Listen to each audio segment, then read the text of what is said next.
En el episodio de hoy os voy a explicar cómo el látex os puede ayudar a mejorar vuestra producción científica. Seguro que tenéis muchas dudas sobre lo que acabo de comentar, ¿verdad? Bueno, pues quedaros ahí y escuchar el episodio de hoy. Hoy es miércoles 22 de diciembre de 2021 y esto es otro episodio del podcast Investigando la Investigación.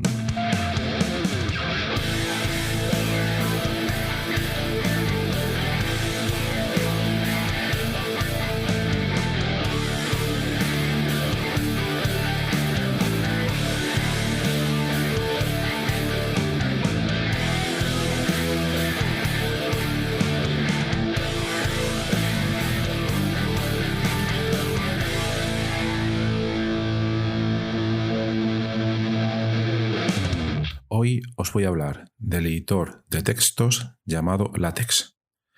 Es posible que muchos no lo conozcáis y que el nombre incluso suene un poco raro, pero hoy voy a hacer este episodio para explicar en qué consiste este procesador de textos y bueno, os lo voy a hacer por varias razones. La primera porque me encuentro con mucha gente que no lo he utilizado nunca, gente que se mueve en el campo de la investigación y es una cosa que me sorprende, pero bueno, no se puede saber de todo. Y entonces este episodio va principalmente dedicado pues a todas estas personas que me han preguntado por él, que quieren saber un poco. Y bueno, y entonces voy a editar este material en forma de podcast, como ya sabéis, como aquí nos dedicamos a temas de investigación. Pienso que este editor de textos puede ser bastante útil y ojalá al escucharlo pues os despierte la curiosidad y terminéis utilizándolo, ¿vale? Entonces, bueno, voy a ir directo al grano. Hoy vamos a hablar sobre el editor de textos LaTeX. Bien, es un editor de textos que si no habéis oído hablar de él puede ser por muchas razones, pero no necesariamente porque sea algo malo o caro, etcétera. Yo creo que hay otros motivos, hay una serie de desconocimientos, pero bueno, os voy a comentar lo que es, os comentaré ventajas, desventajas, también lo voy a comparar con los editores de texto más clásicos, como pueda ser Microsoft Word, y ya para que vosotros mismos saquéis vuestras propias conclusiones sobre si merece la pena utilizarlo o no. Bien, en primer lugar, ¿de dónde surge este editor de textos? Bien, pues un señor, Donald Knapp, no sé si lo he pronunciado bien, un crack del computer science de los años 60 y 70, que escribió 3 tomos de, digamos, la Biblia de la programación científica, ¿vale? Allá por los años 70, creo que fue aproximadamente, The Art of Scientific Programming. ¿Vale? No era como ahora que tenéis acceso a Google, a Stack Overflow y todas estas cosas. Antes no existía nada de eso, obviamente, y había que recurrir a libros de este tipo para aprender a programar de manera decente. Pues bien, este señor era un crack, escribió una serie de libros de programación bastante buenos, y al escribirlos se dio cuenta de una cosa, que los editores de texto que habían por aquella época, bueno, también hay que entender que era una época un poco la época oscura de la informática, ¿no? No existían las ventanas, o no como las entendemos ahora mismo, entonces era bastante difícil utilizar un procesador de textos que fuera un poco más allá de las capacidades que te puede dar pues una máquina de escribir, ¿vale? Y máxime si tienes que escribir fórmulas matemáticas o código de un lenguaje de programación, entonces se volvía una tarea bastante compleja. Entonces este señor, como vio que no existía nada de eso, pues ni corto ni perezoso, dijo, bueno, pues me lo voy a inventar yo. Y él mismo se inventó el propio lenguaje LaTeX, ¿vale? Que, como decimos, es un editor de textos, y con las ideas en mente, a mi entendimiento, de este señor, para que fuera capaz de producir una salida de una calidad sin precedentes, de una calidad que no se podía comparar a otras cosas que ven en la época.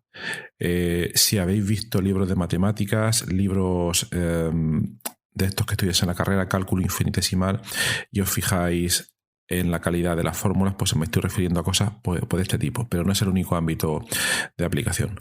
Bueno, pues este señor, por no meter ir demasiado lento en esta parte, desarrolló el sistema LaTeX y lo hizo un poco con la siguiente idea, ¿vale? El lenguaje LaTeX, el editor de texto LaTeX, perdón, si lo comparamos con... Voy a nombrar a partir de ahora, pues creo que se va a entender la comparación, LaTeX y Word, para que se entienda y para ir un poco más rápido. En el mundo del Word, o Google Docs, o OpenOffice, o cualquier otra variante, que son todos muy parecidos, tú tienes una hoja en blanco y vas tecleando en pantalla cosas, vas formateando, y cuando le das al botón de imprimir, tú imprimes lo que tienes en pantalla. En inglés es what you get is what you see, o parecido, ¿vale?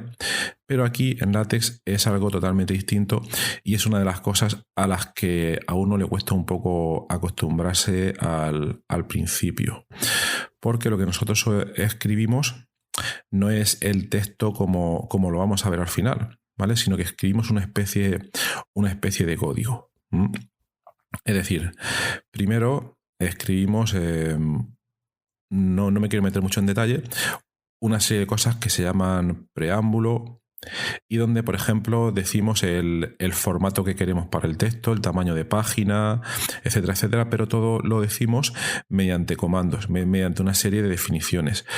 Para los que programáis quizás conocéis, es algo así como cuando escribes HTML, es una idea así pues un poco parecida. Entonces ahí escribimos cosas relacionadas con el formato y luego ya cuando nos ponemos a escribir nuestro texto en sí, lo que vemos en pantalla es un código y os podéis imaginar que estamos escribiendo el texto y de vez en cuando, dependiendo de la complejidad del texto, dependiendo de lo que queramos hacer, utilizamos comandos especiales, ¿vale? Por ejemplo, cuando queremos escribir, se hace todo en modo texto, ¿vale? Es decir, es un fichero de texto plano donde introducimos todos los comandos LaTeX y en ningún momento, al menos en la edición de texto LaTeX clásica, te aparece una ventana con botones donde vas poniendo cosas. Sí que existen esas cosas porque luego han salido otra serie de editores que comentaré luego más tarde, pero el modo clásico de utilizar LaTeX es, digamos, a pelo, un fichero de texto donde se van poniendo todas las cosas. Entonces, imagínate que estás escribiendo un artículo científico, vamos a imaginar que es un artículo pues, de matemáticas, ¿vale?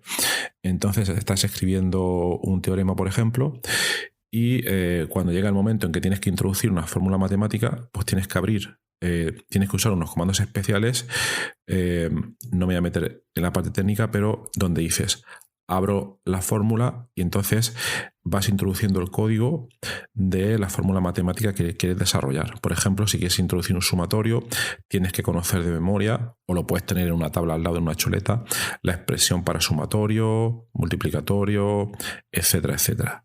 Luego cierras y sigues escribiendo texto. Entonces, cuando has terminado, tienes que realizar un proceso, y aquí es donde se diferencia un montón de Word, un proceso que se llama compilar. Entonces, el sistema comprueba que todo lo que has escrito no contiene ningún error, y no me refiero a errores de gramática, ortografía, etcétera, sino que, es decir, no se fija en el texto, digamos, en el mensaje que tú has escrito, sino en la parte técnica, en que los comandos que has utilizado, los preámbulos, has abierto y cerrado llaves en un sitio, etcétera, y todo está compensado, que ahí no hay ningún error.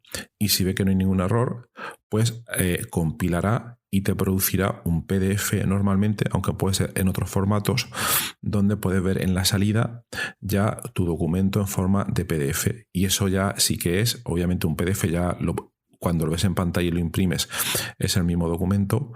Ahí ya tienes una idea, ya está viendo directamente el resultado de tu trabajo. Es decir, una de las principales diferencias entre Word y LaTeX es que en LaTeX tienes que saberte un montón de códigos para poder trabajar con él, ¿vale? Esa sería una de las primeras diferencias. Y os estaréis preguntando, bueno, pero ¿a dónde quiero llegar yo con todo esto? Esto a mí me parece un rollo. Si te gusta lo que estás escuchando y quieres oír la versión completa de este episodio, entonces te pediría que te suscribieras a la versión premium del podcast, la cual puedes escuchar por 2,99 € al mes, y en la nota del programa tienes cómo puedes suscribirte. Gracias por apoyar este podcast.